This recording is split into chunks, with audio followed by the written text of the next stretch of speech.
Baru saja berusia 18 tahun, kamu menerima surat pemberitahuan pernikahan dari negara yang memintamu untuk segera menikah. Saat kamu berpikir tentang siapa yang akan menjadi istrimu, telepon dari wali kelas SMA, Gu Qianro, berdering.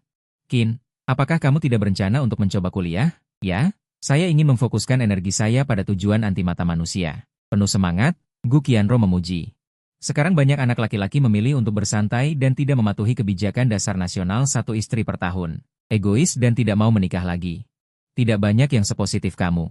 Kalau begitu, silakan datang dan jawab kuesioner. Jika kamu kesulitan memilih, pemerintah akan mencocokkan istri yang cocok untukmu berdasarkan kuesioner ini.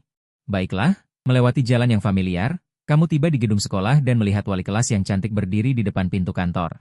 Gu Qianro menunjukkan senyum sopan. Qin, silakan masuk. Gu Qianro menyatukan kakinya. Berpaling ke samping, dia mengambil sebuah dokumen dan berkata, Qin, untuk menghemat waktu, saya akan bertanya dan kamu menjawab, oke? Boleh, silakan bertanya. Apa preferensimu tentang memukul istri? Apakah menampar, memukul, atau menendang? Atau, senjata apa yang kamu gunakan? Tidak jelas. Gu Qianro bertanya sebisa mungkin tanpa emosi. Saya tidak memukul istri saya. Gu Qianro tertegun, dengan ekspresi luar biasa di matanya. Qin, tolong jawab dengan jujur. Tidak perlu menyembunyikannya. Menurut hukum, seorang suami diizinkan untuk memukul istrinya, tetapi paling banyak hanya boleh mematahkan 3 tulang rusuk. Jika itu tulang paha, maka hanya boleh mematahkan 1. Jika kamu suka memukul wanita, kamu akan diberi beberapa wanita yang memiliki kecenderungan masokis. Ini baik untuk semua orang. Kamu merenung sejenak dan berkata, menikahi seorang istri, saya pasti akan menikahi seseorang yang saya sukai. Jika saya menyukainya, mengapa saya harus menyakitinya? Logika ini sangat kuat. Gu Qianro tidak tahu harus berkata apa untuk sementara waktu. Dia sering mendengar kalimat ketika dia masih kecil. Memukul istri di hari hujan, tidak ada yang bisa dilakukan. Dia mengerti ini. Pria terkadang merasa tidak enak, mereka selalu perlu melampiaskan emosi mereka. Baiklah, pertanyaan berikutnya, tolong. Apa yang akan kamu lakukan pada hari ulang tahun istrimu? A. Menamparnya. B. Ulang tahun wanita adalah hari kerja keras pria. Mendidiknya untuk bersyukur. C. Mengucapkan selamat ulang tahun padanya. Saya memilih C. Gu Qianro terkejut lagi. Sejauh yang dia tahu, 99% pria akan memilih B. Karena hanya dengan kerja keras pria dunia dan manusia dapat berkembang biak. Tentu saja seorang wanita harus berterima kasih kepada pria di hari ulang tahunnya. Apa operasi aneh memberikan berkah? Hanya saja, memikirkan hari ulang tahun itu. Mampu menerima berkah dari suaminya, hatinya bergetar. Betapa bahagianya saat itu. Matanya memerah, tatapannya tertuju pada wajahmu. Ada sedikit lebih banyak kekaguman dalam kelembutan. Sebelumnya, dia tidak tahu banyak tentangmu. Dia hanya tahu bahwa kamu sangat tampan. Baru hari ini dia tahu. Kamu memiliki jiwa yang begitu halus. Hai nak, untuk pertama kalinya, menghadapimu. Gu Qianro merasa gugup. Dia dengan lembut mengerucutkan bibirnya dan memperbaiki rambutnya. Berusaha menunjukkan sisi terbaikmu. Pertanyaan berikutnya, seorang wanita yang tidak kamu sukai. Memberimu hadiah mahal dan memintamu menjadi pacarnya, apa yang akan kamu lakukan? A. Menerima hadiah ini dan menamparnya. B. Menerima hadiah ini. Memberikan kartu, orang baik. C. Menolak hadiah ini. Mengapa selalu ada pilihan menampar? Kamu menjawab, aku memilih C. Jika tidak menyukai orang itu, mengapa menerima hadiahnya? Bukankah itu sopan santun yang paling dasar? Gu Qianro tiba-tiba berdiri, tampak sangat terkejut. Beraninya tidak mengambil kesempatan, hati pria ini seputih salju musim dingin. Sejernih embun beku musim gugur. Mungkinkah dia telah mencapai tingkat tertinggi, keluar dari lumpur tanpa ternoda, dicuci air tanpa menggoda? Soal ini, pria yang sombong akan memilih A. Alasan memukul adalah karena pihak lain memaksa ingin makan daging jangkrik yang mengejutkan. Tamparan membuat pihak lain terus mengejar. Pria yang implisit akan memilih B, memberikan wajah pada pihak lain. Tidak pernah ada yang memilih C, selama beberapa dekade. Bagaimanapun, menerima tidak berarti setuju. Tidak ada masalah bagi pria untuk menerima hadiah. Ada apa? Kamu mendongak, hal pertama yang terlihat adalah pesona Gu Qianro. Dilihat dari bawah, ada daya tarik yang berbeda, membuatnya teringat sebuah puisi. Dilihat dari samping menjadi puncak, jarak dan ketinggian berbeda. Kebajikanmu, di luar jangkauanku. Hati yang selama 24 tahun tidak pernah bergejolak, saat ini bergetar seperti rusa yang tenggelam. Gu Qianro menatap pria di depannya, pria seperti kabut. Hatinya bergejolak. Dia memiliki keinginan kuat, ingin berubah menjadi lumba-lumba kecil. Melompat ke dalam pori-porimu yang jernih seperti air danau, berdebur riang. Tidak ada. Aku hanya merasa secara logika seharusnya begitu. Ketika wajahmu yang tampan dan kekanak-kanakan menunjukkan senyum seorang anak laki-laki. Gu Qianro tidak bisa menahan lagi, memegangi dadanya dan berkata dengan panik, "Murid Qin, jawab sendiri pertanyaan yang tersisa. Aku harus pergi keluar sebentar." Setelah mengatakan itu, dia melarikan diri dari kantor dengan malu. Setelah 20 menit di toilet, dia berlari ke jalan dan masih merasa terkejut. Kemudian, semacam penyesalan yang tak terlukiskan mulai menyebar. Sebuah ide muncul tak terkendali. Betapa bahagianya jika aku bisa memiliki pria seperti itu. Tapi, aku tidak punya mobil atau rumah, aku tidak pantas mendapatkannya sama sekali. Konflik antara mimpi dan kenyataan membuat Gu Qianro sangat khawatir, berkeliaran di jalan seperti orang mati berjalan. Ketika melewati toko bunga, dia tertegun dan mengumpulkan keberanian untuk masuk. Pemilik toko yang menguncir rambutnya menyambutnya. "Nyonya, bunga apa yang ingin Anda beli?" Gu Qianro menggigit bibirnya. "Bunga apa yang sebaiknya digunakan untuk melamar?" Ada 5 bentuk tubuh wanita: pir, stroberi, apel, bentuk H, bentuk jam pasir, bentuk GS. Bentuk mana yang kamu suka? Bentuk jam pasir. Kamu suka wanita memakai rok atau celana? Rok, stocking hitam, stocking putih atau stocking warna kulit? Aku suka semuanya. Di kantor, kamu menjawab pertanyaan dengan serius karena tujuan kuesioner itu adalah untuk memenuhi kebutuhannya. Kamu sangat senang jika semua ujian seperti ini. Kamu juga akan suka sekolah. Ketika dia selesai menjawab pertanyaan terakhir, biksu. Pintu didobrak. Gu Qianro memegang bunga mawar merah menyala di kedua tangannya, dengan rona merah yang tidak normal di wajahnya. "Wali kelas, tidak, sebelum kamu selesai berbicara." Gu Qianro khawatir ditolak, mengangkat mawar dan berkata dengan putus asa. "Qin Shou, maukah kamu menikah denganku? Meskipun aku tidak punya mobil atau rumah. Mahar yang bisa kuberikan hanya 180.000. Tapi aku bersedia melakukan yang terbaik seumur hidupku untuk menukar kedamaian dan kebahagiaanmu." Keterkejutan seperti kepanikan merayapi wajahmu yang tampan. Saat itu juga, ding, terdeteksi bahwa tuan rumah dilamar, sistem banyak istri dan banyak berkah yang seharusnya diaktifkan. Selamat kepada tuan rumah karena telah memperoleh kekuatan 9 sapi dan 2 harimau. Seketika, kamu hanya merasakan kekuatan tak terbatas mengalir keluar dari organ internalmu. Memelihara setiap inci daging dan darah, mengalami perasaan yang luar biasa. Tenggelam dalam kegembiraan ini. Kamu tutup mata, rasakan. Aku mengerti dari ketidakjawabanmu. Impuls Gu Qianro menghilang, merosot ke tanah, merasa malu dan menyesal. Tidak bisa ya, seperti yang kuduga. Aku memang tidak pantas untukmu. Maaf, aku terlalu tiba-tiba. Aku bersedia. Sebuah suara terdengar. Kamu berjongkok, mengangkat dagu Gu Qianro. "Guru wali kelas, aku bersedia menikahimu, menjadi istri pertamaku." Ah, kegembiraan besar membanjiri. Gu Qianro menutup bibirnya dengan malu. Dia menatapmu, bertanya dengan tidak percaya, "Benarkah?" "Benar." Terlalu terharu, air mata Gu Qianro berlinang. Terima kasih banyak. Ini kartu gajiku. Nanti simpan di sini. Tidak perlu memberiku uang jajan. Setelah pulang kerja aku bisa mengantar makanan." Gajinya kecil. Kupikir seumur hidup ini aku tidak akan punya kesempatan untuk menikah. Tidak kusangka. Tidak hanya menikah, tapi juga menikah dengan dewa bermoral seperti salju. Terlalu gembira. Tidak bisa begitu. Apa kamu tidak pernah mendengar perkataan itu? Wanita akan menjadi jahat jika punya uang. Hanya pria yang memegang kendali keuangan keluarga, sebuah keluarga baru bisa damai dan makmur. Gu Qianro tidak peduli. Dengan paksa memasukkan kartu gaji ke sakumu. Kita akan menikah, tidak perlu terlalu memisahkannya. Kamu menarik Gu Qianro, memeluk pinggangnya yang kecil, pandanganmu tertuju pada bibirnya yang lembab. Berbuat baik padaku tidak bisa hanya dengan memberi uang. Ya. Lalu kamu ingin apa lagi? Selama kamu menginginkannya. Selama aku punya, jiwa pun bisa kuberikan padamu. Aku tidak menginginkan jiwamu. Aku menginginkanmu. Kamu semakin mendekat. Gu Qianro menyadari sesuatu. Pipi merona, berjinjit, menutup mata. Melihat wajahnya yang menawan, kamu tidak sopan lagi. Ketika jarak hanya tinggal 1 sentimeter, kamu merasakan napas yang hangat dan manis. Gu Qianro menekan 1 jari di bibirmu, menikah dulu baru boleh. Kalau tidak, orang akan bilang aku wanita tidak benar. Naik mobil dulu baru beli tiket, aku tidak bisa egois.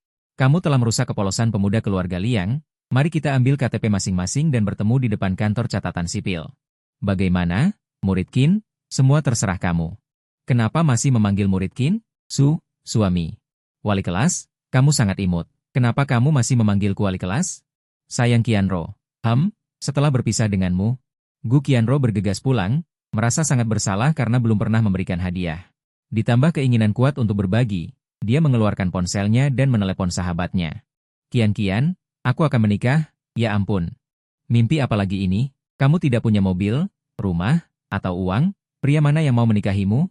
Menyambut matahari pagi, jujur, menyembunyikan sedikit keluhan, dunia ini terlalu sulit. Wanita tidak berjuang, tidak punya rumah, mobil, atau kekuatan finansial, hanya bisa melajang seumur hidup. Dia dan Gu Qianro adalah teman SMA, tetapi Gu Qianro kuliah di sekolah keguruan. Dia kuliah di akademi musik. Sekarang pendidikan maju, lulusan sekolah keguruan. Mencari pekerjaan tidaklah sulit. Dia agak tidak menentu.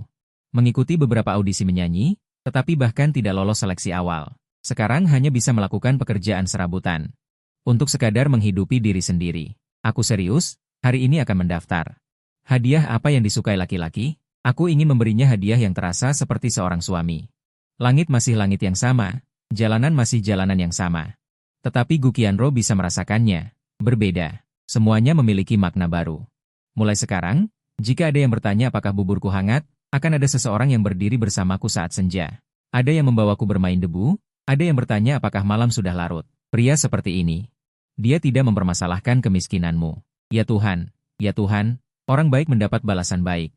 Saudari, selamat untukmu. Laki-laki suka bermain game. Kamu berikan saja dia 5090. Apa itu 5090? Kartu grafis yang diproduksi oleh Huang. Bermain game sangat lancar. Baiklah, aku akan lihat. Qian, aku sudah punya tujuan, kamu juga harus cepat, ya? Mengerti? Telepon ditutup, Gu Qianro senang untuk Qin. Ada sedikit kekecewaan lagi. Kota ini sangat besar, siapa yang tidak ingin punya rumah? Dia bermimpi ingin mencari seorang pria, bersama-sama menikmati pemandangan awan, meskipun bunga bermekaran dan berguguran. Sayangnya, kondisinya saat ini tidak mampu menghidupi seorang pria. Jika harus mencari, hanya bisa mencari yang kurang anggota badan atau cacat mental. Mungkinkah Gu Qianro mencari yang seperti ini? Dia memegang telepon. Ingin membujuk, tapi kemudian berpikir lagi, pria sangat sedikit. Pria yang punya hidung, mata, dan mulut semuanya sombong seperti ayam jantan kecil. Selain cantik, Gu Qian tidak punya apa-apa. Sudah bagus ada pria yang mau, mengapa aku harus membuatnya kesal? Memikirkan bunga di cermin dan di air. Gu Qianro, yang seharusnya menikah, hanya bisa hidup dengan pria cacat, hatinya tidak bisa menahan kesedihan. Bu, mana KTP-ku? Untuk apa KTP? Menikah? Bukankah kamu seorang yang menjunjung tinggi kesendirian? Ibu Gu meletakkan pekerjaannya. Matanya penuh kejutan. Demi putrinya bisa menikah, dia sudah mengomel berkali-kali. Bahkan mencari banyak mak comblang, tapi Gu Qianro selalu mengatakan ingin melajang. Sekarang dia berubah pikiran. Sekarang aku menjunjung tinggi pernikahan. Dengan jawaban sederhana, Gu Qianro menarik laci dan mencari-cari. Dia terutama takut terlambat, membuat pihak pria menunggu 1 menit saja sudah dianggap sangat tidak sopan. Ini dia. Mengambil KTP dari kotak di bagian bawah lemari pakaian. Ibu Gu penasaran. Sebenarnya ada apa? Gu Qianro menjelaskan situasinya secara singkat, menekankan bahwa dia tidak mata duitan. Aku bilang mas kawin 180.000, dia tidak menghina atau menawar. Dalam hidup ini aku hanya mengenalinya. Tidak boleh melihat wajah putrinya yang bahagia. Ibu Gu berkata dengan tegas, mas kawin 180.000 terlalu sedikit. Setiap anak laki-laki adalah malaikat yang jatuh ke dunia. Kita tidak boleh memperlakukan orang lain dengan buruk. Bahkan jika harus meminjam uang, kita harus mengumpulkan 300.000. Dia menyerahkan KTP kepada Gu Qianro. Tidak mudah bertemu pria sebaik ini, kamu pergi daftarkan pernikahan dulu. Setelah mendaftar, cepat masak nasinya sampai matang. Bebek yang sudah di mulut. Terbang lagi, nasi mentah menjadi nasi matang, Gu Qianro saat ini. Benar-benar dibutakan oleh cinta. Dia benar-benar tidak memikirkan hal ini. Sekarang ibunya menyebutkannya. Tiba-tiba wajahnya memerah dan jantungnya berdebar kencang. 24 tahun tidak buka. Buka hari ini. Aku ganti baju dulu. Dia membuka lemari dengan bingung. Otaknya berputar dengan cepat, memakai yang mana? Celana panjang atau rok? Rok. Dengan begitu, suami akan lebih mudah. Perlu pakai parfum tidak? Kamu suka yang original, atau yang beraroma bunga? Kaos kaki bagaimana? Haruskah aku berinisiatif, atau pergi membeli DVD untuk ditonton sambil? Terlalu banyak masalah yang tidak bisa dipastikan. Hati Gu Qianro kacau balau. Ibu Gu lalu merapikan pakaian. Menyisir rambut, memakai kacamata, membawa sekotak susu. Biskuit soda. Dengan tegas berjalan ke atas. Dia benar-benar tidak ingin pergi. Tapi tidak pergi tidak bisa. Mencari menantu, hanya memberi mas kawin 180.000. Akan ditunjuk-tunjuk oleh tetangga. Kakak, kenapa kamu datang? Masuk, masuk. Melihat ibu Gu membawa uang, hati San Yulian berbunga-bunga. Tentu saja dia tidak peduli dengan hal kecil ini. Yang dia pedulikan adalah gengsi. Dia dan Ibu Gu adalah istri muda. Hubungannya dengan istri pertama, keduanya menikah dengan pria yang sama, yaitu ayah Gu Qianro. Adik Yulian, Qianro akan menikah. Kami berencana memberikan mas kawin 300.000. Kurang 120.000. Apakah kamu punya uang lebih? Bisakah kamu meminjamkannya kepada kami? Tidak pernah meminjam uang. Ibu Gu berusaha membuat suaranya terdengar normal. Dia sudah memikirkannya. Jika pihak lain tidak mau meminjamkan, maka terpaksa menggadaikan rumah. Bagaimanapun, tidak boleh memperlakukan calon menantu dengan buruk. Tentu saja bisa. Karena kakak sudah meminta. Bagaimana mungkin aku tidak meminjamkannya? Tanpa ragu sedikit pun, San Yulian langsung mentransfer uang kepada Ibu Gu. Anak laki-laki zaman sekarang permintaannya tinggi. Apakah rumah dan mobil sudah disiapkan? Belum. Ini, perlahan dipikirkan caranya. Di selatan tidak ada persyaratan seperti itu. Tidak punya rumah dan mobil, hanya memberi mas kawin yang kering kerontang. San Yulian hampir tertawa terbahak-bahak. Terlalu menyedihkan. Sebagai istri muda. Sudah bertahun-tahun dia ditekan, dia sudah lama ingin melihat lelucon tentang Ibu Gu. Ini dia. Kakak, jika masih ada tempat yang membutuhkan uang, kamu bisa datang padaku. Beberapa kata basa-basi dari tempat tinggi, mengirim Ibu Gu pergi. San Yulian melompat setinggi 3 kaki. 5 mulut tertawa tanpa henti, mengeluarkan ponsel, menelepon putrinya. VR, Gu Qianro akan menikah, tidak ada yang mau kalah dari Gu Qianro. Sebenarnya, dia juga berhasil, baru berusia 23 tahun. Sudah menjadi manajer umum cabang perusahaan, seorang eksekutif senior yang tepat, penghasilan bulanan lebih dari 20.000. Belum termasuk bonus, jangan khawatir, dia hanya memberi mahar 300.000. 300.000 bisa menikahi suami yang baik, pasti jelek sekali, hahaha. Juga, dengan kondisinya, beruntung ada pria yang mau menikahinya. Kondisi keluarganya lebih baik dari Gu Qianro, pekerjaannya lebih baik dari Gu Qianro, dia mencari pria jelek. Dia sendiri mencari pria tampan, bukankah itu akan menghancurkannya dalam segala hal? Memikirkan hal ini. Gu VR tiba-tiba merasa lega, lihat siapa yang berani mengatakan aku dilahirkan dari ibu tiri, bukan? Dia sudah 24, hanya bisa pasrah, pria yang dia cari. Mungkin tidak hanya jelek, ada juga cacat lainnya, memikirkannya saja sudah tahu. Jika ada anak laki-laki yang sedikit berpenampilan manusiawi, bagaimana mungkin dia mau menderita bersamanya? Terlalu paham dengan pasar pernikahan. San Yulian berkata dengan percaya diri. Gu VR merasa nyaman, Bu. Tunggu suaminya datang, kamu ambil beberapa foto untukku, biar aku lihat seberapa jeleknya. Hehe, aku akan menertawakannya seumur hidup. Sekali lagi menanggung jalan wanita yang cerah. Kamu kembali ke kompleks perumahan, baru saja masuk ke lorong, kamu melihat tetangga Bibiu membawa tabung gas, kedua tangannya bekerja keras. Membawa tabung gas, menaiki beberapa anak tangga, lalu berhenti untuk beristirahat. Hari ini dia mengenakan cheongsam bermotif garis vertikal berwarna putih pucat, bahan katun 7/10, kain sutra Xiangyun 3/10. Terlihat sederhana, stabil dan tidak sembrono saat berjalan. Linlong pinggiran kota, jauh di malam hari tanpa batas pesona. Bibiu, biar aku saja. Gedung ini hanya 5 lantai, tidak ada lift, cukup sulit untuk naik dengan beban berat. Kamu maju, meraih pegangan tabung gas, Ashou. Jangan celakai aku, Ye Shuking sudah mengajariku seumur hidup, bibirnya sedikit terkatup. Wajahnya pucat. Jika Fu Lian tahu aku menyuruhmu melakukan pekerjaan kasar seperti ini, aku bisa dimasukkan ke dalam keranjang babi. Seserius itukah? Kamu melihat ke kiri dan kanan. Aku tidak bilang, kamu tidak bilang, tidak ada yang tahu. Dia ingin mengangkat tabung gas, tetapi Ye Shuking memegangnya erat-erat sambil melihat sekeliling. Berbisik pelan, hati-hati, tembok punya telinga. Melihat tidak ada orang. Mungkin para tetangga semua menguping, aku menyuruhmu melakukan pekerjaan kasar seperti ini. Mereka pasti akan melaporkanku, maka hidupku akan tamat. Untuk menghindari kecurigaan. Dia buru-buru menjauhkan tanganmu, matanya memancarkan sedikit kegembiraan. Kamu memiliki niat ini. Aku lebih bahagia dari apapun. Melirik wajah tampanmu, tanpa sadar berpikir. Anak laki-laki sebaik ini akan jatuh ke tangan siapa? Siapa yang berhak? Mencemari kemurniannya. Ashou, sudah dipikirkan mau menikahi siapa? Sudah dipikirkan. Aku akan mengambil KTP untuk menikah sekarang. Tiba-tiba. Sudut mulut Ye Shuking terkulai. Dengan hampa menanyakan beberapa kalimat. Kudengar Gu Qianro berumur 24 tahun. Baru diputuskan. Kamu suka kakak perempuan? Hehe. Aku 3 tahun lebih tua darimu. Kamu tunggu sebentar. Saat sampai di lantai 5. Dia menyeka keringat dengan tangannya, dengan cepat berteriak, suamiku. Cepat keluar. Ashou sudah memilih istri. Menikah hari ini. Suaranya merdu. Seperti Gyokunsan pecah, teratai menangiskan embun. Entah kenapa, kamu malah menjadi gugup. Sikapmu sedikit kaku. Tadi seharusnya tidak melihat tempat bulat kakak ipar. Sudah dipilih ya? Sepertinya kamu sangat terburu-buru. Li Hongliang membuka pintu, bercanda. Di musim panas.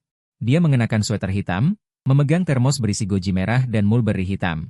Wajahnya kusam, lingkaran matanya hitam, hidungnya merah. Rambutnya menipis dan berjatuhan, langkahnya lemah, berpegangan pada dinding. Tersengal-sengal, cepat atau lambat, semua ini demi kelangsungan hidup umat manusia. Kamu juga menjawab dengan nada bercanda, Li Hongliang berkata dengan cemas, anak laki-laki itu sangat rapuh. Kamu harus mencintai dirimu sendiri. Jika pihak lain mengajukan permintaan aneh, seperti meneteskan lilin, cambuk kecil dan sejenisnya, kamu harus menolak, mengerti? Aku tahu. Sepertinya masih tidak yakin, Li Hongliang mendorong Ye Shuqin ke depan. Begini saja. Biarkan kakak iparmu menemanimu melakukan latihan pertempuran yang sebenarnya. Ah, bagaimana cara berlatihnya? Masih perlu berlatih dengan kakak ipar? Kak Li terlalu sungkan. Ah, apa? Di dunia ini, pria tidak pernah menjadi lawan wanita. Jika tidak berlatih, bagaimana bisa? Jelas ini adalah pengalaman yang dia simpulkan dari dirinya sendiri. Kemudian dia menyatukan tanganmu dan tangan Ye Shuqin. Berlatih, harus berlatih. Anggap latihan sebagai pertempuran yang sebenarnya. Biarkan kakak iparmu memeriksa apakah kamu benar-benar bisa atau tidak. Tangan Ye Shuqin putih, halus, dan lembut.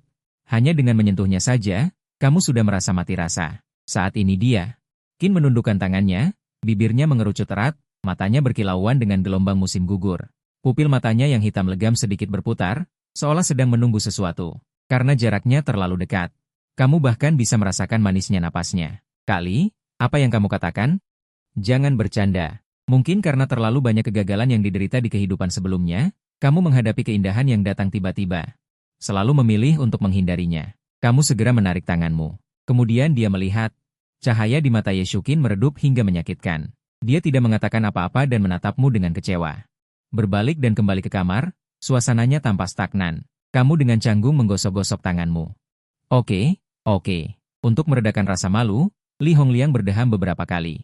Jika kamu tidak mau, lupakan saja. Benar, Ashou, aku punya sesuatu yang ingin ku minta bantuannya.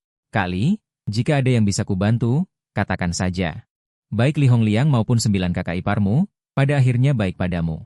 Kamu membuka pintu dan membiarkannya masuk. Tubuhnya terlalu lemah, tidak bisa berdiri. Li Hongliang segera berbaring di sofa dan menghela nafas panjang. Kamu juga sudah melihatnya. Kondisiku semakin hari semakin buruk. Menikah lagi hanya akan membuat wanita itu menjadi janda. Jadi, aku ingin memintamu membantuku menyelesaikan tugas menikah tahun ini. Bagaimana menurutmu? Wanita lebih banyak daripada pria. Demi kelangsungan umat manusia, setiap pria harus menikahi puluhan istri.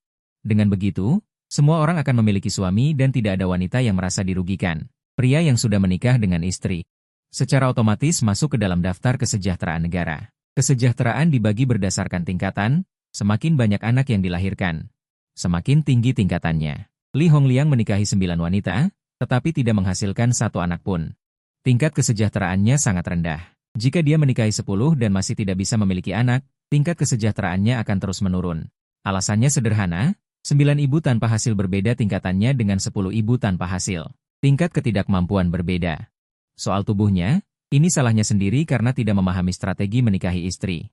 Saat menikahi istri, sebaiknya campurkan yang cantik dengan yang biasa saja. Dengan begitu, pengeluaran pria tidak akan terlalu besar. Pria pintar hanya menikahi istri yang jelek. Pepatahnya, istri jelek adalah harta karun di rumah. Orang seperti ini biasanya ingin berumur panjang. Dia malah menikahi 9 istri.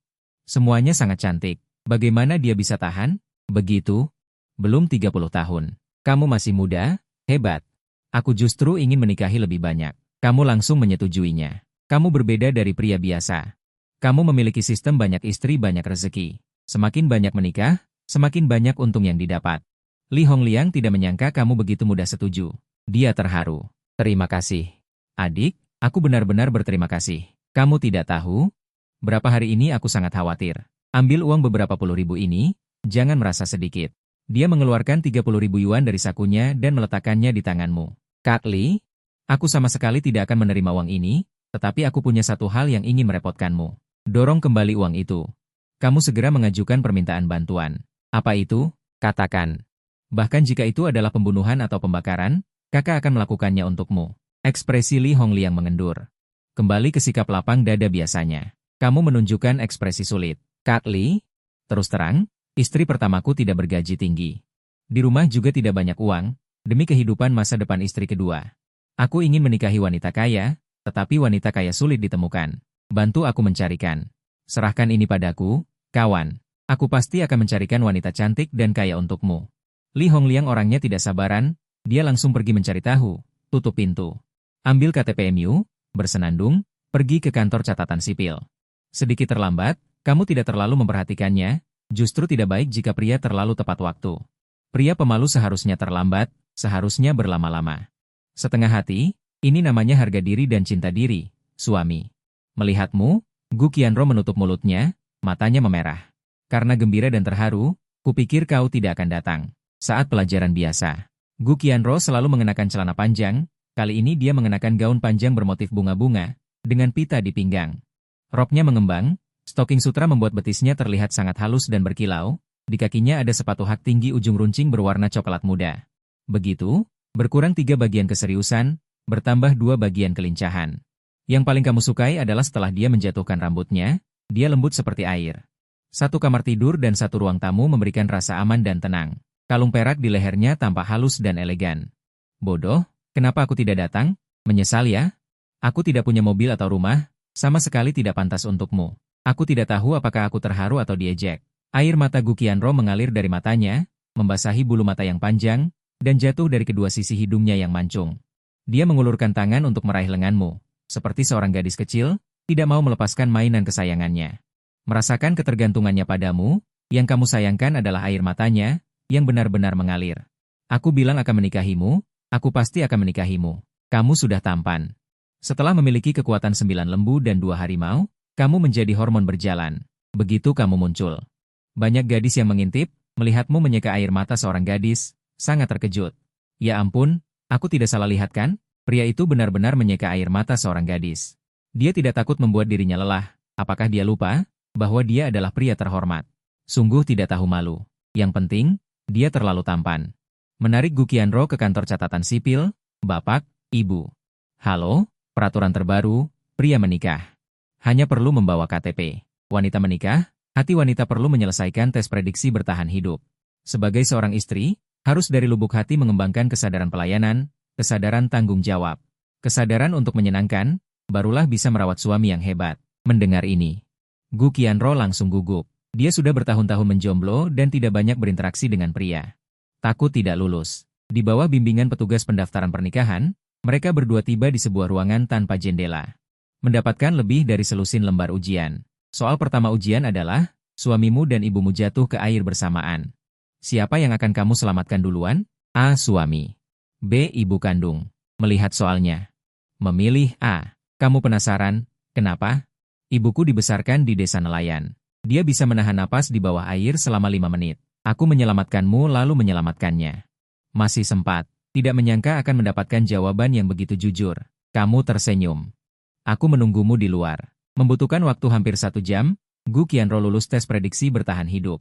Mendapat 93 poin. Suami, tidak mendapat nilai sempurna. Menunjukkan bahwa aku masih terlalu egois. Aku akan merefleksikan diri dan kemudian memperbaikinya dengan baik. Mata seperti rusa penuh kegelisahan. Gu Qianro seperti siswa sekolah dasar yang mendapat nilai 20 dan takut dimarahi orang tua. Kamu benar-benar tidak peduli. Dengan tenang, dua hati saling mencintai. Yang berharga adalah ketulusan, bukan formalitas ini. Suami, kamu baik sekali. Tidak menyangka kamu begitu pengertian. Gu Qianro kembali tersentuh. Setelah menerima surat nikah, meninggalkan kantor catatan sipil, kamu memanggil taksi. Dengan cepat tiba di kompleks Shui Muchuncheng. Di sini adalah rumah Gu Qianro dan ibunya. Setelah turun dari mobil, kamu terbiasa berkata, istri, tunggu sebentar.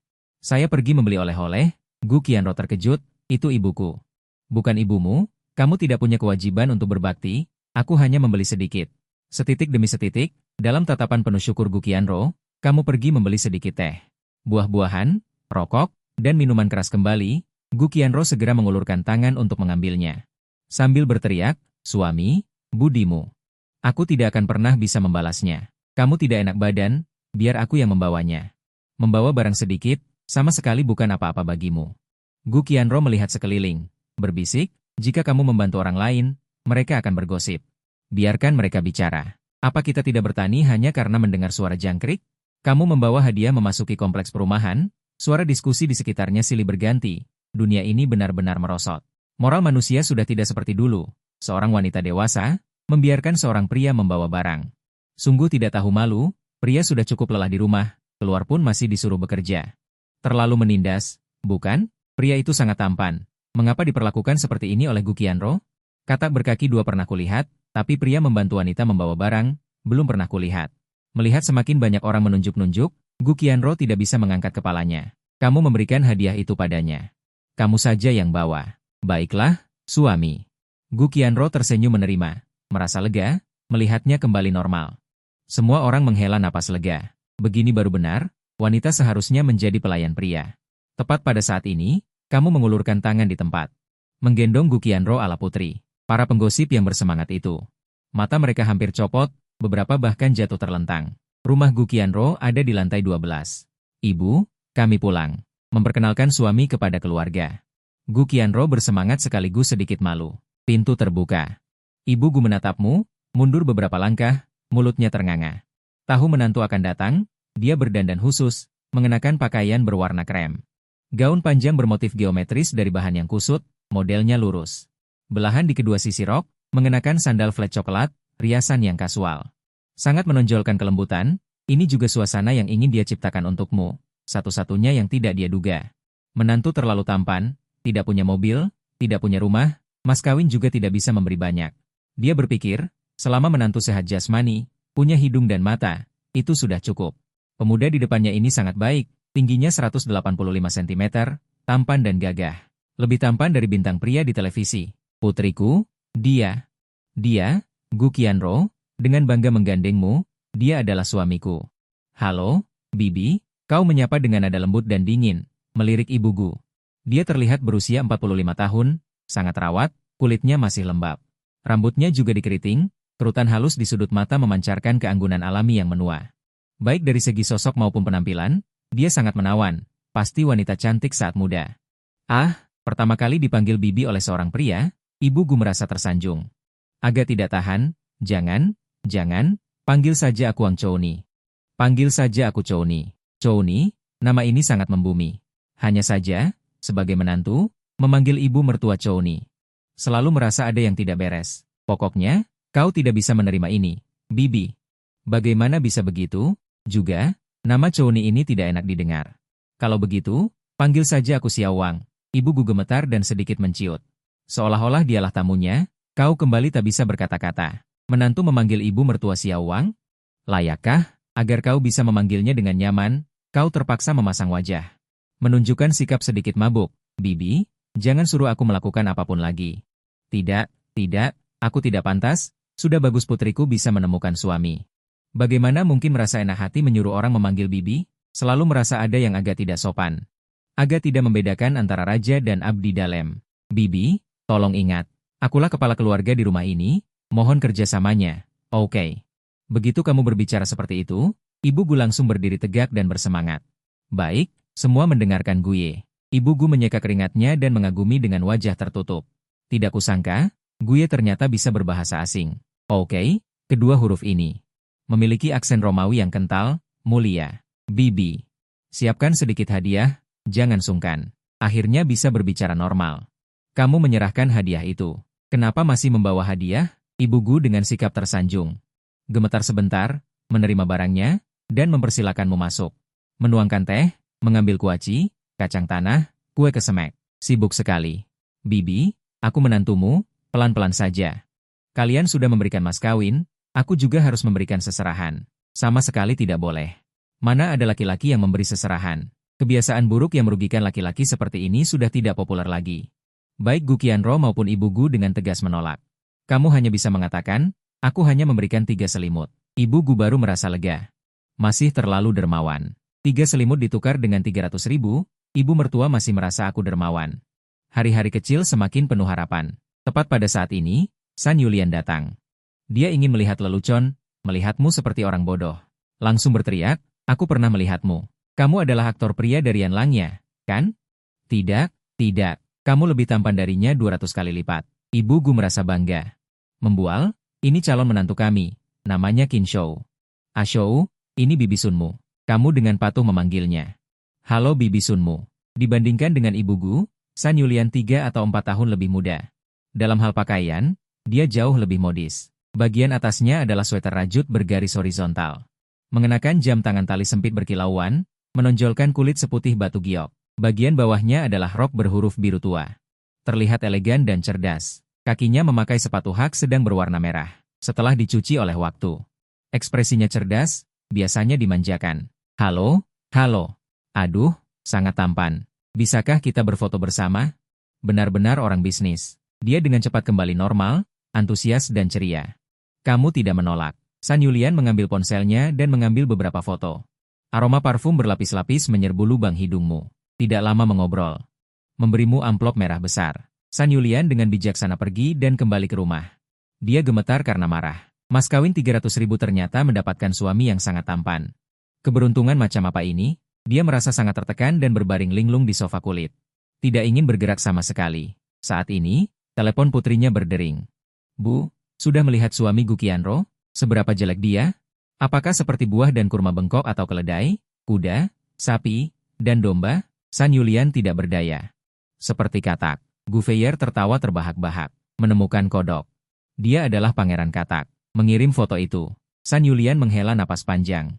Sebagai istri selir, dia hanya punya satu pikiran dalam hidupnya, yaitu mengalahkan putri kandung. Dan harus menghancurkan secara menyeluruh. Tidak ingin, pada indikator terpenting. Kalah telak. Aku pergi, matanya. Mengandung bintang-bintang di seluruh langit. Terlalu mempesona. Gu Feier yang sangat terkontrol berteriak. Memikirkan ini adalah suami Gu Qianro, aku ingin mengangkat tangan dan mengucapkan kutukan Avada Kedavra untuk membakar Gu Qianro sampai mati. Kalah, kita kalah telak. San Yulian, yang kuat sepanjang hidupnya. Patah semangat. Gu Feier menghentakkan kakinya. Kau membuat masalah. Memikirkan Gu Qianro menemukan suami yang sangat tampan, aku ingin gantung diri. Membuat masalah, mereka sudah menikah dan sangat mencintai. Sudah berakar dalam-dalam. Bagaimana cara membuat masalah? San Yulian menggelengkan kepalanya. Begitu pria dan wanita akur, mereka tidak bisa dipisahkan bahkan jika dipukuli. Tapi gaji Gu Qianro rendah. Tidak bisakah kita mencoba kekuatan kita pada titik ini? Masih ada keunggulan terakhir. Gu Feier masih sombong. Itu memang sebuah arah. Mengakhiri percakapan dengan putri. San Yulian menelepon 111. Halo, Bu. Saya mau melaporkan kompleks Shui Mu Chuncheng, nomor 120 ini. Mereka hanya memberi harga 300.000 dan juga menyiksa pria. Saya mendengar jeritan yang menyedihkan. Di sisi lain, Gu Qianro dengan malu-malu membawamu masuk ke kamar pribadinya. Pintu terbuka, aroma daya Gu Qianro menyeruak. Kamarnya tidak besar. Hanya sekitar 7 atau 8 meter persegi. Di tempat tidur ada set 4 potong berwarna merah muda. Di kepala tempat tidur ada boneka beruang kecil yang lucu bersandar. Banyak foto yang ditempel di dinding. Kebanyakan adalah dia dan seorang gadis ekor kuda. Aura keduanya sangat berbeda. Gu Qianro adalah kakak perempuan yang lembut, sedangkan gadis ekor kuda adalah Dewi Ciuman. Baik dari tatapan maupun posturnya. Semuanya menunjukkan keras kepala. Siapa ini? Sahabatku, Yun Qian. Cantik, kan? Dari segi kecantikan, Gu Qianro lebih cantik. Dari segi Xijing, Yun Qian lebih seksi. Saat Yun Qian tidak tersenyum. Selalu tatapan Zixia Xianzi melihat Zi Zunbao. Siapa yang tahan? Lumayan. Di depan istri, kamu tidak boleh terlalu memuji. Gu Qianro bernada mengenang masa lalu. Tahukah kamu, dia menyelamatkan nyawaku. Bagaimana ceritanya? Gu Qianro perlahan bercerita. Waktu SMP, aku dan Yun Qian sama-sama nakal. Seperti anak laki-laki. Waktu liburan musim panas, kami pergi berenang bersama di danau. Kakiku terlilit tanaman air. Hampir tidak bisa naik. Yun Qian mempertaruhkan nyawanya menarikku ke pantai. Kamu tidak tahu. Saat itu, Yun Qian sangat cemas. Benar-benar memperlakukanku seperti orang terdekatnya. Persahabatan seperti ini tak ternilai harganya. Kelembutan di mata Gu Qianro membuat orang merasa kasihan. Kamu juga memandang gadis dingin Yun Qian ini dengan cara yang berbeda. Dia menyelamatkan istriku tersayang. Jika ada kesempatan, aku harus berterima kasih padanya dengan baik. Sebuah kilasan inspirasi. Gu Qianro memeluk lenganmu. Suami, bagaimana kalau kamu menikahinya saja? Ah, kepalamu berdengung. Apa-apaan ini? Sahabat selamanya. Dia sahabat terbaikmu. Memperlakukan dia sebagai adik perempuan bukankah baik? Tidak baik, cepat atau lambat dia akan menikah dengan orang lain. Kamu adalah pria terbaik di dunia. Jika dia tidak menikah denganmu, lalu dengan siapa? Apa yang kamu katakan ada benarnya. Tetapi yang terbaik belum tentu yang paling cocok, Mungkin kita tidak memiliki chemistry. Ini sederhana. Bertemu sekali saja akan ketahuan. Aku akan mengatur pertemuan kalian. Jelas menganggap ini sebagai tujuan. Gu Qianro merengek dan bertingkah imut, cintai aku, maka cintai putriku juga. Tunggu sampai dia menikah denganmu juga. Kita bisa hidup bersama, betapa baiknya. Istri sudah berkata demikian. Kamu mengangguk setuju? Benar juga, mari kita jalani hari-hari kita dengan baik. Itu lebih baik dari apapun. Selanjutnya, Gu Qianro seperti seorang sales. Mengeluarkan berbagai foto cantik Yun Qian untuk ditunjukkannya, dan memuji tanpa celah 360 derajat. Kamu adalah orang yang mudah dibujuk. Berpikir, jika demikian, maka menikahlah saja. Nanti, istri pertama menimba air, istri kedua membajak sawah. Bertiga pulang ke rumah, sungguh pemandangan yang indah. Ibu Gu adalah orang yang bersih dan cekatan. Tidak lama kemudian, dia menyiapkan meja penuh makanan. Kamu yang menentukan bumbunya. Di sebelah kiri adalah ibu mertua yang lembut dan anggun, di sebelah kanan adalah istri yang genit dan penuh kasih sayang, merasa hidup telah mencapai puncak. Di bawah ajakan mereka berdua, kamu makan dengan lahap, seperti badai yang menyapu awan. Seperti raja gunung. Bisa makan banyak, ya? Bisa makan banyak berarti bisa bekerja. Ibu Gu memuji, matanya penuh kekaguman, melihat pria makan dari jarak sedekat ini. Sudah 10 tahun tidak terjadi. Teringat bahwa dirinya juga pernah memiliki seorang pria, hatinya tidak bisa menahan rasa kesepian. Duk duk duk, tiba-tiba seseorang menggedor pintu. Gu Qianro hendak bangun. Ibu Gu sudah bisa melihat bahwa putrinya terlalu dimanja, jadi dia bangun lebih cepat. Halo, saya Emma Yu Chen, Ketua Kelompok Perlindungan Pria dari Federasi Wanita Kota Hai. Kami menerima laporan bahwa ada seseorang yang melakukan kekerasan terhadap pria di sini. Apakah ini rumah ibu dan anak perempuan? 3 orang berdiri di depan pintu, semuanya mengenakan seragam. Gadis yang memimpin. Gemuk, kuat, dan putih, memberi kesan perkasa dan agung. Ekspresinya serius. Dengan cermat menunjukkan identitasnya. Ya, Ibu Gu sedikit panik. Kekuasaan suami istri sangat besar, jangan berbohong. Hidungku sangat tajam. Sudah tercium aroma tubuh pria yang memikat. Oh, dia menantuku. Bolehkah saya bertanya kepada menantu Anda? Boleh, pasti orang baru.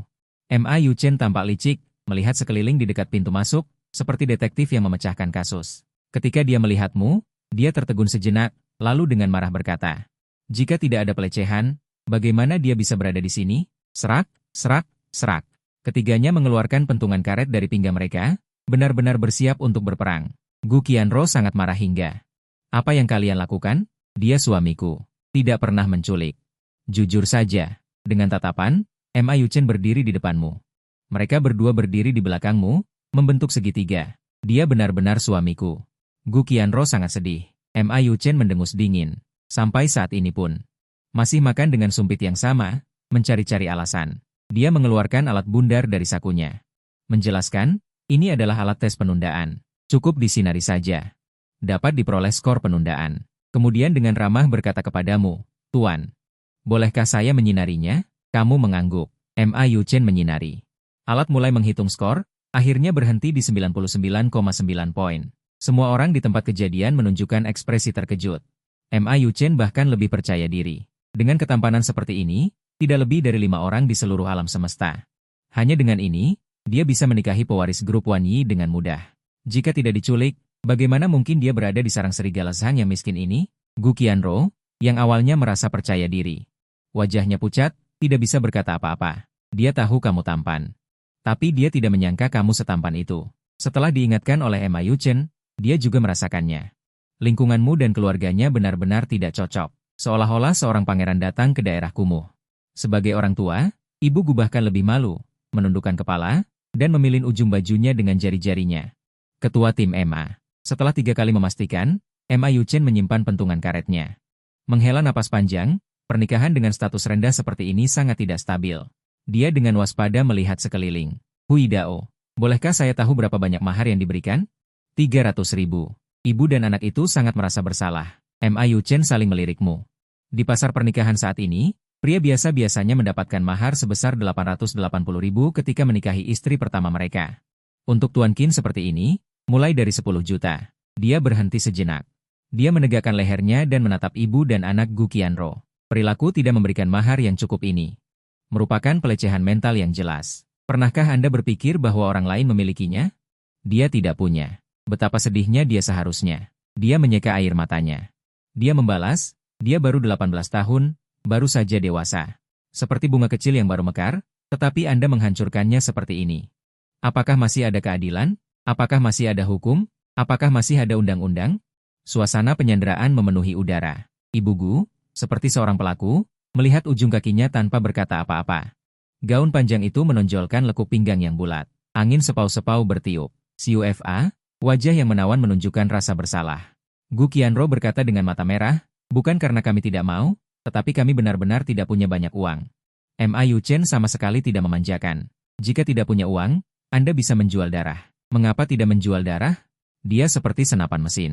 Pertama, dia menembakkan satu rentetan, lalu rentetan lainnya. Apakah karena takut sakit? Apakah karena takut tubuh tidak sehat? Takut ini? Takut itu? Maka jangan mencari suami. Dari segi momentum, dia benar-benar mengalahkan Gu Qianro. Gu Qianro bergumam pelan, perlawanan yang lemah. Menjual darah juga tidak akan menghasilkan banyak uang, kan? Jelas tidak dapat menerima sikap ini. Ma Yuchen mengangkat alisnya dan melihat sekeliling dengan jijik. Dia menggelengkan kepalanya berulang kali. Dia mendengarkan dan melihat 300.000 ini sekali sebelum berkata dengan tulus dan sungguh-sungguh. Itu benar sekali. Mengapa saya tidak pernah berpikir untuk menjual diri? Mungkinkah suami yang begitu baik tidak pantas untuk dikorbankan? Menekan ibu dan anak itu. Ma Yuchen tidak menyerah. Jika mahar tidak mencukupi, pernikahan juga tidak dapat diadakan, kan? Bagaimana dengan rumahnya? Menantu laki-laki dan ibu mertua tinggal bersama, tetapi mudah menimbulkan konflik. Ibu Gu maju. Biarkan mereka tinggal di rumah ini. Saya akan tinggal di jembatan dulu. Saya tahu dunia ini tidak masuk akal. Tapi tidak menyangka bisa separah ini, kamu tidak tahan mendengarnya. Bibi, apa yang kamu katakan? Ini rumahmu. Tinggal di kolong jembatan apaan? Kamu terus menjelaskan, Ketua MA. Aku dan istriku sangat bahagia. Ibu mertuaku juga sangat baik padaku. Benar-benar tidak ada kekerasan. Selesai bicara, kamu keluar dari lingkaran perlindungan dan meraih tangan kedua wanita itu. Memberi mereka dukungan moral agar mereka tidak benar-benar menjual sepatu atau diri. Mereka bertiga berdiri bersama. Sangat harmonis. Kamu pikir Ma Yuchen seharusnya tidak berkata apa-apa lagi. Siapa sangka dia berteriak dengan nada yang tidak terukur, Tuan Qin. Seringkali, orang yang dianiaya tidak tahu bahwa dirinya dianiaya. Kami rasa, inilah yang terjadi padamu. Kamu tidak bisa mempertimbangkannya. Kami wajib mempertimbangkannya untukmu. Misalnya, istrimu hanyalah seorang guru SMA. Tidak bisa menghasilkan banyak uang. Dengan apa dia akan menghidupimu? Tanpa sentuhan uang. Pria mudah menjadi lesu. Saat ini, aku bisa bekerja keras bersamanya. Beberapa orang menoleh, leher mereka hampir patah. Kengerian di mata mereka. Seolah kamu adalah monster. Ma Yuchen semakin merasa benar. Kalian dengar apa yang dia katakan. Jika tidak dianiaya, bagaimana mungkin seorang pria mengatakan hal yang begitu absurd? Selalu wanita yang menghidupi pria. Tidak ada logika untuk bekerja keras bersama. Konyol, sungguh konyol. Kamu tertegun dan tahu bahwa kamu telah mengatakan sesuatu yang tidak pantas. Di dunia ini, ada banyak wanita yang punya uang dan ingin menghidupi pria tetapi tidak bisa. Pria pergi bekerja. Itu berarti wanita itu tidak becus. Suami dari banyak wanita justru di tempat kerja. Direbut oleh wanita lain. Oleh karena itu, wanita yang sudah menikah paling menentang pria untuk bekerja. Menantu, jangan berpikiran pendek, ya. Oh, rasa malu yang besar menyapu. Bibi menangis. Aku menderita sindrom perawatan. Mulai besok, aku akan menjadi perawat. Pasti akan membuat menantu hidup tanpa kekhawatiran. Ma Yuchen mengangguk. Perawat yang hebat. 1 bulan bisa menghasilkan 20.000 yuan. Setahun jadi lebih dari 200.000 yuan. Memang tidak banyak. Cukup untuk membeli beberapa barang mewah. Dia melihat ke arah Gu Qianro. Guru Gu. Bagaimana denganmu? Apa kau hanya akan melihat suamimu menderita dalam pusaran kemiskinan? Tidak melakukan apa-apa? Aku membiarkan sahabatku menikah dengan suamiku, kami berdua bersaudara bekerja sama. Berusaha agar suami bisa hidup enak secepatnya. Bersatu kita teguh, bercerai kita runtuh. Kemampuan Gu Qianro sendiri terbatas. Hanya bisa mencari bantuan dari luar. Walaupun Yun Qian sendiri kemampuan menghasilkan uangnya tidak kuat, tapi Yun Qian lembut dan cantik. Hiburan mental masih bisa diberikan. Dan kedua bersaudara juga bisa saling menyemangati, saling memacu. Melihat sikap ibu dan anak yang lumayan baik, Ma Yuchen mencatat di buku catatannya, lalu berkata, ini memang cara yang bagus, tapi, kami tidak tahu. Apakah kamu bisa melakukannya atau tidak? Karena itu, beberapa waktu lagi, kami akan kembali untuk melihat apakah kamu hanya jago bicara. Kurang dalam tindakan. Jika kualitas hidup Tuan Qin tidak bisa ditingkatkan, perkumpulan kami akan memaksa untuk memutuskan hubungan pernikahan kalian. Gu Qianro penuh semangat, selamat datang untuk mengawasi. Banyak detail yang sudah dia perhitungkan. Yun Qian menyewa rumah di luar butuh uang. Makan butuh uang. Dia menikah dengan suaminya, semua ini bisa dihemat. Yun Qian sendiri juga punya sedikit tabungan. Kebetulan dia sendiri tidak punya uang. Biarkan dia mengeluarkan uang 500.000 itu. Sebelum pergi, Miu Chen memberimu sebuah kartu nama, Tuan Qin. Baik secara fisik atau mental, jika kamu terluka, silakan hubungi kami kapan saja. Kami menyarankan agar kamu menikahi lebih banyak istri. Jika gen super tampanmu ini tidak disebarkan. Ini adalah kerugian bagi seluruh umat manusia, berhubungan dengan kesejahteraan seluruh umat manusia. Kamu memasang wajah serius. Aku akan berusaha keras. Terima kasih atas kerja kerasnya. Membungkuk. Miu Chen berbalik dan pergi bersama bawahannya. Istrimu bertanya pada diri sendiri apakah keluarga tidak bisa mengeluarkan uang 500.000 sebagai mahar, tapi juga tidak rela melepaskanmu, pria baik yang tiada duanya ini. Maka setelah berdiskusi dengan ibunya, ibu mertua pindah ke kolong jembatan semalaman untuk mengosongkan kamar pengantin untuk kalian. Siang hari bekerja sebagai perawat untuk memberikan subsidi untuk kebutuhan rumah tangga. Sedangkan istrimu, Gu Qianro, diam-diam menghubungi sahabatnya untuk menjadikannya selirmu.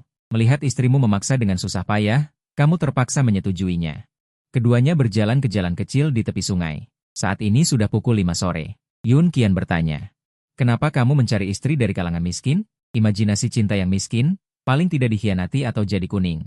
Jika dibiarkan beberapa waktu akan menghitam. Kamu sedikit menyukainya, ya? Begitulah, Yun Jian tahan terhadap seleksi ketat. Kebanyakan pria paling mementingkan uang. Anak laki-laki yang tidak mata duitan sangat langka. Jika bisa menikah dengan pria seperti itu. Tapi, Inshou, Qianro berniat menjodohkan kita. Aku sudah memikirkannya. Aku tidak bisa menikah denganmu jika kamu pria biasa. Mungkin aku akan menikahimu. Masalahnya, kamu terlalu tampan. Itu membangkitkan rasa rendah dirinya yang kuat, terutama membuatnya teringat akan rahasia yang tak terkatakan di tubuhnya. Yun Jian sedikit menjauh darimu, lalu berkata, aku wanita pembawa sial. Aku tidak boleh egois. Demi kebahagiaanku sendiri, aku tidak ingin kamu mengambil risiko kematian. Kamu tidak mengerti maksudnya? Bisakah kamu menjelaskannya? Yun Jian tidak tahu harus menaruh tangannya di mana. Pandangannya melayang. Pembawa sial bagi suami. Pembawa sial? Kamu penasaran. Mengapa kamu bilang dirimu pembawa sial? Bibir Yun Jian terkatup rapat, rona merah menjalar dari sana ke tulang selangka. Kukunya mencengkeram daging yang putih bersih. Ini adalah rahasia terbesarnya. Sambil menggigit bibir bawah, dia mengetuk ponselnya beberapa kali. Sebuah gambar muncul. Aku adalah ini. Dia memalingkan wajahnya ke samping, layar menghadapmu. Setelah berpikir lama, kamu juga tidak mengerti. Menoleh, kamu melihat Yun Jian menyilangkan tangannya. Diletakkan di lutut, sisi dalam lutut. Sebuah ide muncul. Aku mengerti, tapi aku tidak merasa ada yang buruk dengan ini. Sebaliknya, aku pikir ini adalah keindahan unik yang diberikan Sang Pencipta kepadamu. Yun Jian mendongak dengan tidak percaya. Tapi, semua orang bilang, kali ini pembawa sial bagi suami, lucu sekali. Ini bukan iblis betina sungguhan. Bagaimana bisa pembawa sial? Hanya orang bodoh yang akan percaya hal-hal seperti ini. Kamu berbicara dengan santai dan bercanda. Meremehkan. Yun Jian hanya merasa beban berat di hatinya terangkat, tak terlukiskan leganya.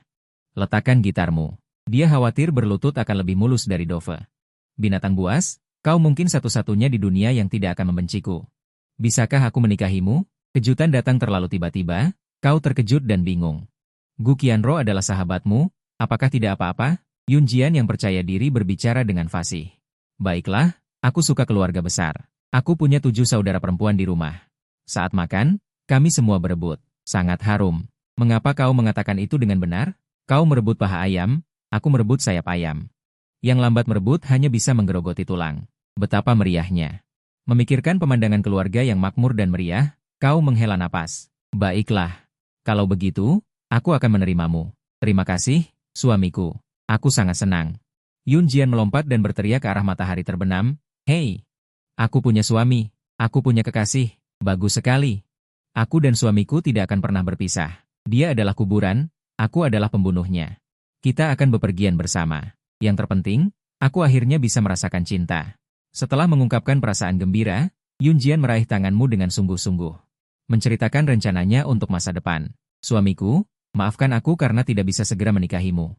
Karena aku tidak punya rumah, mobil, atau kekayaan sekarang. Aku tidak bisa membiarkan orang lain menertawakanku karena selalu mencari istri di antara orang miskin. Aku ingin menghasilkan uang, menghasilkan banyak uang, membelikanmu villa besar.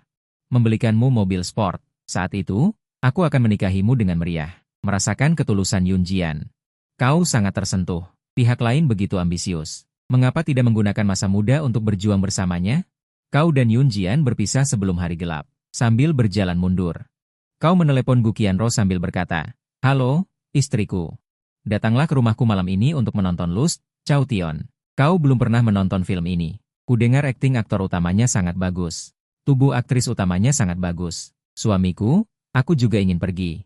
Tapi ibuku berkata, tanpa mengadakan pernikahan, orang-orang di sekitar kita belum tahu kita sudah menikah. Jika kita tinggal bersama, itu akan mempengaruhi kemurnianmu. Apa yang harus kulakukan? Bersabarlah sedikit lagi. Setelah kita menikah, kita bisa bersama secara terbuka. Saat itu, aku tidak hanya akan menemanimu menonton film, tetapi juga bermain game denganmu. Dou Dizu, di mana bumi dipijak, di situ langit dijunjung. Kita hanya bisa patuh. Memikirkan apa? Kamu, istri. Aku dan Yun Jian sudah bertemu. Dia melamar, tapi ingin berjuang untuk sementara waktu sebelum menikah. Gu Qianro waspada seperti macan tutul. Gadis nakal itu hanya ingin melebihi maharku. Suamiku, aku akan memarahinya. Tutup telepon. Gu Qianro segera menelepon Yun Jian. Dasar kau gadis kecil, apakah kau ingin mengalahkanku dalam hal mahar? Mengelola harem dimulai dari Yun Jian. Mahar 300.000 memang terlalu sederhana. Suasana hati Yun Jian cerah. Mencemooh sahabatnya, dada Gu Qianro naik turun karena marah, dan segera berkata, "Suami adalah orang yang kukenalkan padamu. Jika tidak kukenalkan, kau tidak akan punya. Kau tidak berterima kasih padaku? Berterima kasih untuk apa? Aku dan suamiku ditakdirkan di kehidupan sebelumnya. Itu suamiku. Suami kita." Di mulutnya dia bilang tidak akan. Yun Jian, Gu Qianro harus menunjukkan aura istri pertama. Meskipun belum menikah, kau juga anggota keluarga ini. Wanita menjadi jahat saat punya uang. Sekarang, Qin, serahkan uangmu ke komite keluarga. Otak Gu Qianro sudah berkarat. Aku bahkan tidak punya pekerjaan tetap. Mana ada uang? Aku tidak menggunakannya untuk diriku sendiri, tapi untuk membeli 5.090 untuk suami kita. Gu Qianro sudah mencari tahu, 5.090 harganya hampir 19.000. Itu pun setelah diskon. Sebulan lalu, harganya masih 20.000. Kartu gajinya sudah kuberikan padamu. Tabungan juga sudah kuberikan sebagai mahar. Hanya ada beberapa ratus di tangan, tidak cukup untuk apapun. Semangat Yun Jian bangkit. Kau belum membelikan 5.090 untuk suami kita? Benar juga.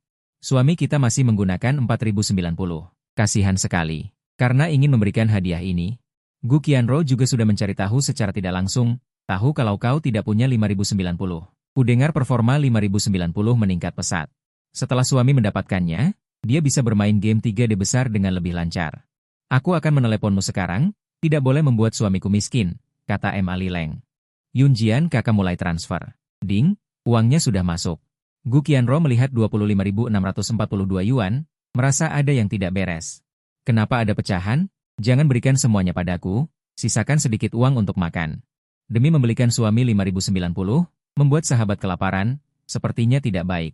Siapa sangka Yun Jian sama sekali tidak peduli kelaparan atau tidak, dia benar-benar punya alasan. Itu salah. Ada rumput di pinggir jalan yang bisa dimakan saat lapar, dan air di parit untuk diminum. Kita wanita pasti bisa bertahan hidup, tidak boleh memperlakukan para pria dengan buruk. Suamiku bahkan tidak punya 5.090.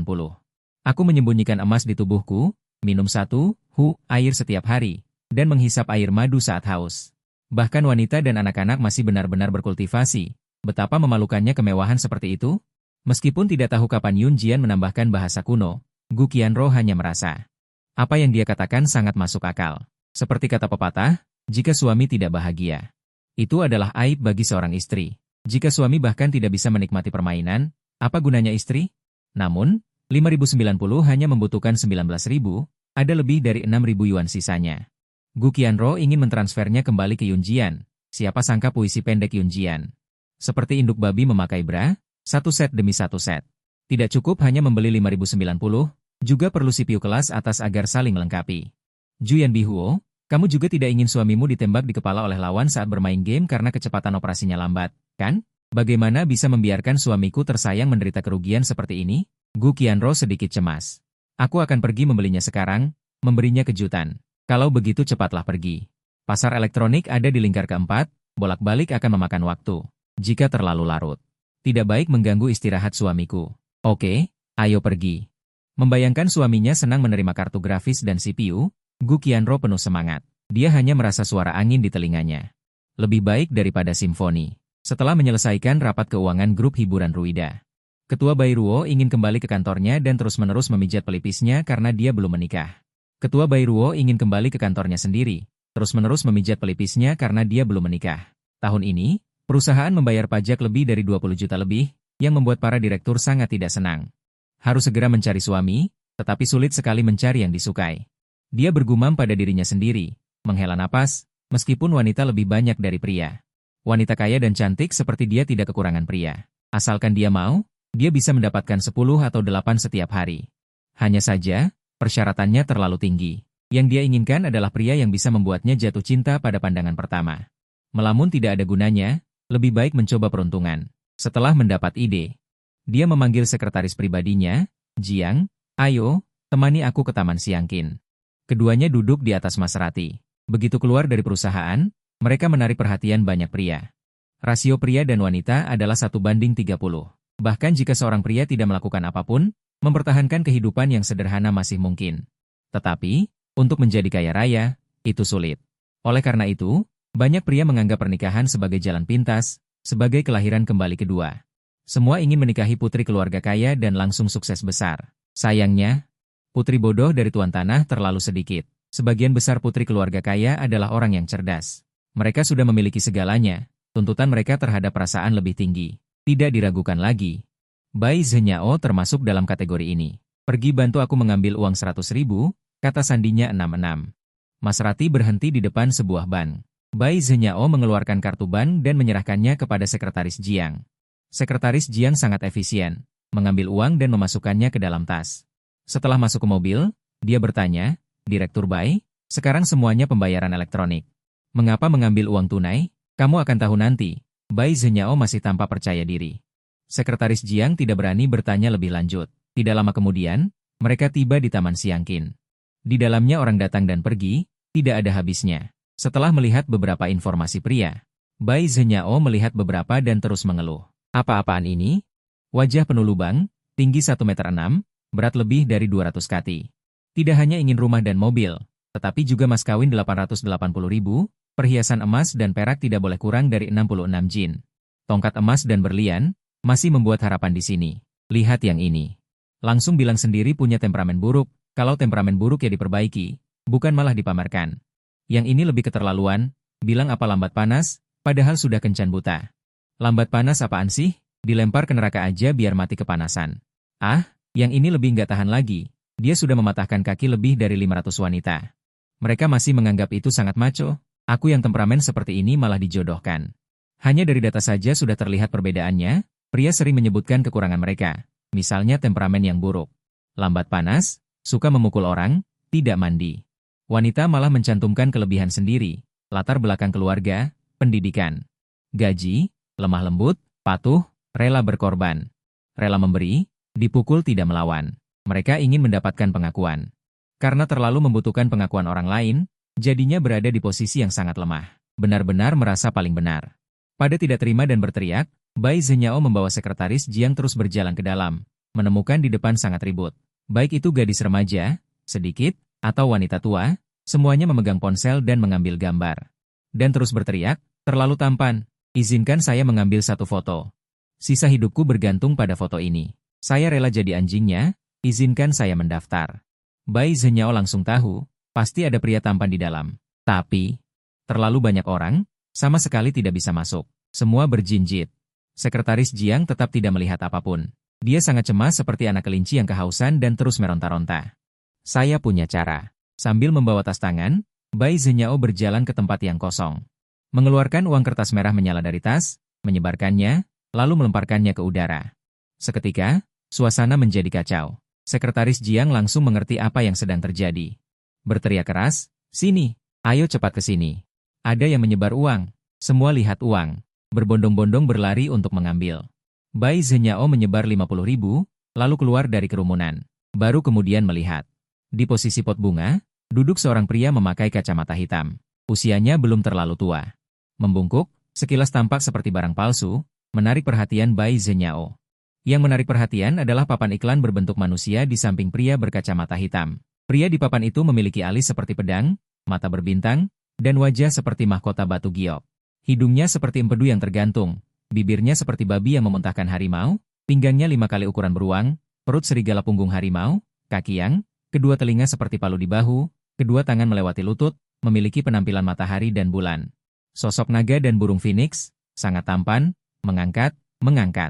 Ini benar-benar tampan, air liur Bai Zhenyao menetes, ingin segera memeluknya di pelukannya.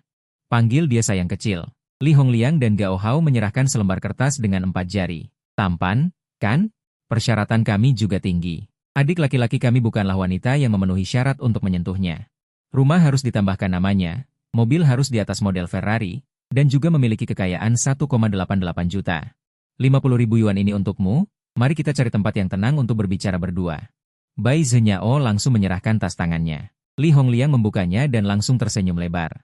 Baiklah, selagi yang lain memungut uang, ketiganya segera meninggalkan taman. Mencari restoran, setelah 3 putaran minuman, Bai Zhenyao langsung ke intinya. Semua persyaratan yang Anda minta dapat saya terima, tetapi, saya punya 2 syarat. Pertama, saya harus menjadi istri utama. Kedua, harus ada pernikahan percobaan. Pernikahan percobaan? Adik laki-lakiku baru 18 tahun. Masih muda dan bersemangat, bagaimana bisa sembarangan melakukan pernikahan percobaan? Hehe. Apakah adikmu mentimun? Bai Zhenyao tertawa. Wajah tua Li Hongliang memerah. Maksudnya seperti itu, anak anjing kecil. Poin pernikahan percobaan ini jelas merupakan permintaan Bai Zhenyao setelah banyak pertimbangan. Dia segera menjanjikan keuntungan. Asalkan bersedia melakukan pernikahan percobaan, saya bisa memberikan 500.000 terlebih dahulu. Setelah pernikahan percobaan selesai. Jika persyaratan tidak terpenuhi, uang sebesar 500.000 tidak akan ditarik. Kerja keras, adik. Mendapatkan 500.000 darinya sepertinya lumayan. Jika itu Li Hongliang sendiri, dia pasti langsung setuju. Sekarang dia menjodohkanmu. Dia tidak berani menjanjikan semuanya. Bolehkah saya bertanya, mengapa harus ada pernikahan percobaan? Bai Zhenyao tersenyum sangat menghina. Pria zaman sekarang tidak rajin bekerja dan tidak tahu cara bertani. Jumlah olahraganya sangat sedikit. Kalau bukan karena pernikahan baru ketahuan. Orangnya tidak berguna. Bukankah aku harus menjanda seumur hidup? Ada benarnya. Orang zaman dulu memang tahu cara menikmati. Risiko yang harus diambil orang biasa, mereka langsung hindari melalui penyaringan. Ini aku perlu tanya adikku dulu, tidak bisa langsung janji padamu. Seharusnya begitu. Setelah Li Hongliang pergi, Bai Zhenyao langsung berkata kepada Jiang Mishu, cari orang untuk menyelidiki King Show ini. Sebaiknya ambil beberapa video dirinya untukku. Baik. Aku segera mengatur orang untuk mengawasinya. Jam 7 malam, kamu baru saja kembali ke rumah, dari depan pintu terdengar suara Ye Shukin. Ashou, kamu sudah makan malam, kamu buru-buru bangun dan membuka pintu. Terima kasih, Shukin, aku belum makan. Ye Shukin memegang piring. Di atasnya ada 4 macam masakan rumahan, tumis kentang cabai hijau, oyong udang, telur orak-arik, tumis daging sapi bawang bombay, telinga babi bumbu, di sampingnya ada nasi yang menggunung. Uap mengepul. Ada juga semangkuk sup tahu sayur. Hari ini kamu banyak menghabiskan tenaga. Sungguh lapar, membantu menata makanan di atas meja, baru saja mau makan. Menemukan keanehan, Shukin, kenapa kamu pakai sarung tangan? Tidak, seharusnya 2 keanehan. Ye Shukin tidak hanya memakai sarung tangan transparan. Dia juga memakai pakaian yang sangat tertutup, kulit yang terlihat sangat sedikit. Padahal biasanya dia sangat suka memakai cheongsam. Takut kamu jijik aku kotor, makananmu? Aku semua membuatnya memakai sarung tangan. Ye Shukin memasang wajah dingin, menundukkan matanya, setelah selesai bicara berbalik dan pergi. Shukin, apa yang kamu katakan? Bagaimana mungkin aku jijik padamu? Kamu segera menarik Ye Shukin. Ini harus dijelaskan dengan jelas. Tidak jijik kotor, kenapa kamu pergi ke tempatku yang jauhnya ribuan mil? Cahaya redup berkedip. Di wajah Ye Shukin ada ekspresi menyedihkan. Aku tahu aku ini wanita yang sudah tidak perawan lagi, wajahku juga tidak cantik. Kamu tidak menyukaiku itu wajar, jijik kotor, tidak suka. Memakai sarung tangan, kamu teringat saat Li Hongliang mendorong Ye Shukin kepadamu pagi tadi. Juga mengatakan apa itu latihan. Saat itu kamu menolak. Mungkinkah dia marah karena kamu menolak? Kamu sedikit menambah kekuatan di tanganmu, menyampaikan ketulusanmu. Aku tidak pernah meremehkanmu. Aku menolak karena kamu adalah istri Li Ge. Aku tidak bisa membuatmu senang. Kau mengerti? Istri teman tidak boleh disentuh. Menurutmu, itu adalah hal yang wajar. Ye Shukin mengangkat kepalanya. Mata yang membesar berkedip bingung. Mengapa tidak bisa membuat senang? Pertanyaan ini membuatmu bingung. Mungkinkah di dunia ini bisa membuat senang? Tak perlu dikatakan lagi, tidak boleh melanggar adat dan kebenaran. Ye Shuqin sepertinya mengerti sesuatu. Yang kau maksud adalah kebenaran zaman kuno? Dulu memang begitu. Tapi sekarang tidak. Kau tahu atau tidak, agar aku hamil. Li Hongliang berencana untuk memanggil bantuan dari luar. Sekali meminta bantuan membutuhkan biaya 100.000 yuan. Kamu datang dari masa lalu. Benar-benar tidak mengerti banyak hal. Kamu juga memegang tangan Ye Shuqin yang lain. Mengepal erat, Ye Shuqin mendekat ke Nishie. Kakak perempuan pertama dan kedua berbisnis. Bangkrut, kakak perempuan ketiga dan keempat di PHK. Kakak perempuan kelima dan keenam memiliki beban keluarga. Kakak perempuan ketujuh dan kedelapan terjebak dalam investasi saham. Li Hongliang juga menderita gagal ginjal. Kami semua tidak bisa memiliki anak. Tingkat kesejahteraan menurun lagi dan lagi.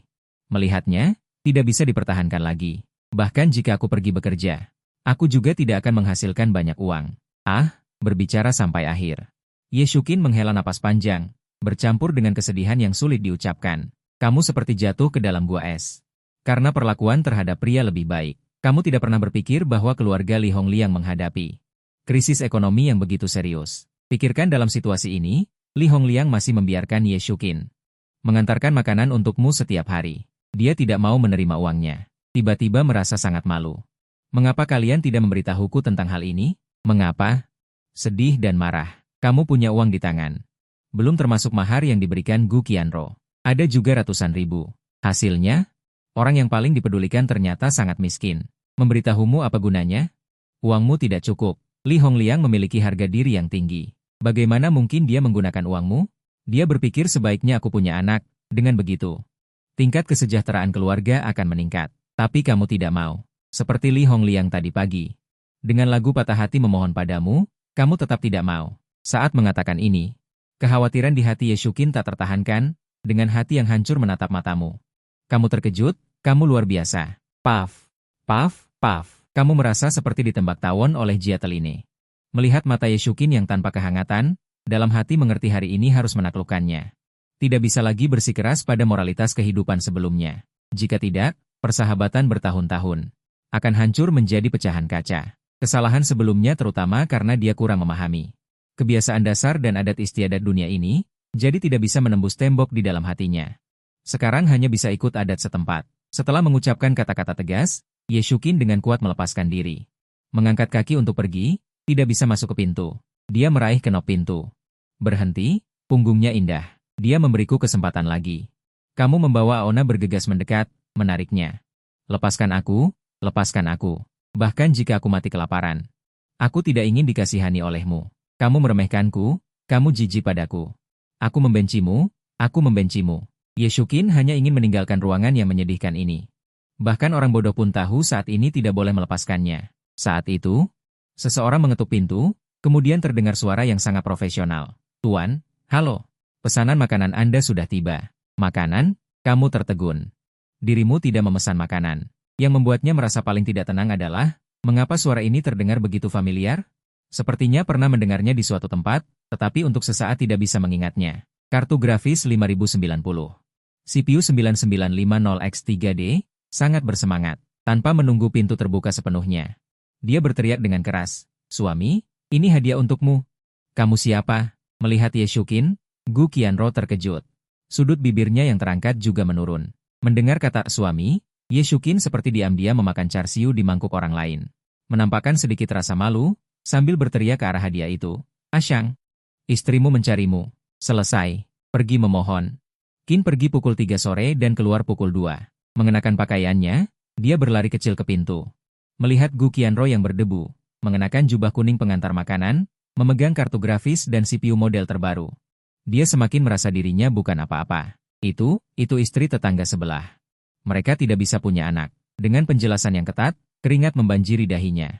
Di banyak video pendek di kehidupan sebelumnya, kamu pernah melihat adegan seperti ini. Sangat klasik. Disebut istri pertama memukuli selingkuhan. Memikirkan betapa sedihnya Gu Qianro, kamu bahkan tidak bisa mengangkat kepalamu. Gu Qianro tersenyum cerah. "Suamiku, kamu baik sekali. Hari ini pengantin baru. Sudah sangat lelah, tapi kamu masih membantu orang lain. Membantu orang lain. Apakah ini logikanya?"